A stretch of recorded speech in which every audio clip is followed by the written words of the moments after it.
greatest. I am the #1 most impactful artist of our generation. I train my mind, my body will fall. Who am I? I'm the champion. And I'm a dangerous man, Steve, and I'm the most dangerous of them all. So I'm gonna prove how dangerous I am, because trust me, in the mindset I'm in, I'm really, really dangerous. Do you still consider yourself the best player in Major League Soccer? By far. Dear Los Angeles, you're welcome. Whatever comes after the first one is a failure. I feel confident because I'm the best player in the world. It's simple. Maybe someone don't like me because maybe I'm too good. I'm the best ever. I'm the most brutal and vicious and most ruthless champion there's ever been. I'm gonna show you how great I am. You sound as though you're feeling the pressure. I'm not feeling the pressure, no. You cannot put pressure on me. No chance. The champion of the whole world can whoop every man in Russia, every man in America, every man in China, every man in Japan, every man in Europe, every man in America. The champion of the whole world. It sounded big then. So I kept working until I did it. Not only the champion of the whole world, but better than all of those before me.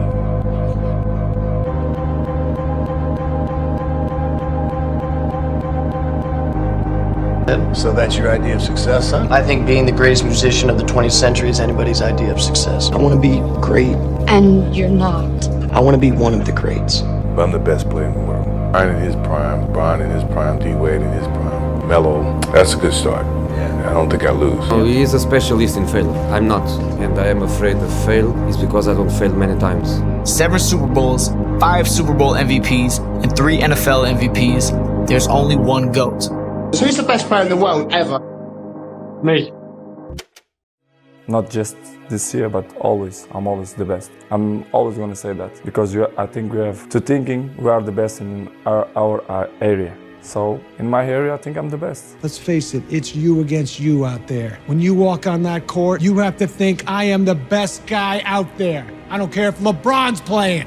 Delusional. Complete delusion. You gotta believe the delusion. Unwavering faith. Like, it don't matter how that shit might look.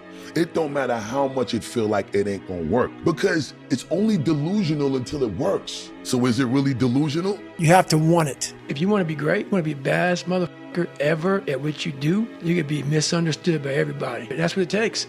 When you are misunderstood to the point where people think you're psycho and you're nuts and you're this and that, why are you in the gym at 1 o'clock in the morning at the gym? What is wrong? You will never understand what is wrong with me. And that's why I'm so glad you don't, because I'm in the right spot. When people don't understand you anymore, you're in that spot. Not on this stage just because of talent or ability. We're up here because of 4 a.m.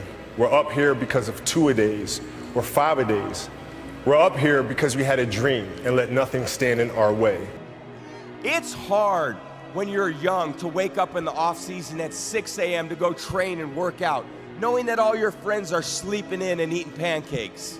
It's hard when you're on your way to practice, weighed down with all your gear, and it's 90 degrees out and all the other kids are at the pool or at the beach, and your body is already completely exhausted from workouts in 2-a-days. It's hard to throw, catch, block, and tackle, and hit kids when they're way bigger and way more developed than you, only to go home that night bruised and battered and strained, but knowing you have to show up again the next day for just the chance to try again. I think I'm good, but I think my main strength, it's my mind. I think it's my strongest point, it's my mind. The numbers, they don't lie. If you see during the last 15 years, my level is always kind of the same. So effort, dedication, work hard, because the talent is not enough anymore. And if you're not dedicated 100%, you're not gonna reach the level that you want. We used to have an All-American camp that I used to go to, and at the time when I first showed, I was a sophomore. And one of the things I would do is while everybody would be at the cafeteria work, eating and doing all sort of stuff, I'd just go back to the gym. And we were in Vegas for the start of training camp, and we were getting ready for the Olympics in Beijing. We're going to head to Beijing. And I wanted to establish myself as a young leader on the team by waking up bright and early. Day one. So the goal was to be the first one at breakfast. So I set my alarm. I make sure I'm up by sunrise. I get out of bed. I put on my gear and I head downstairs. But when I get there, Kobe's already there with ice packs on his knees, drenched in sweat. wasn't only awake before me, he had already worked out. He had just played in the finals days earlier. Meanwhile, I'd been off for months and I was still exhausted. What he had done that morning was incomprehensible to me. That dedication he had only days after falling short of an NBA championship. That taught me something I've never forgotten. Legends aren't defined by their successes. They're defined by how they bounce back from their failures. Football's lessons teach us that success and achievement come from overcoming adversity.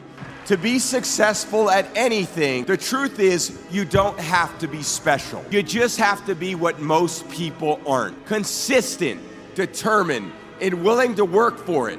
No shortcuts. I try to do it almost every day.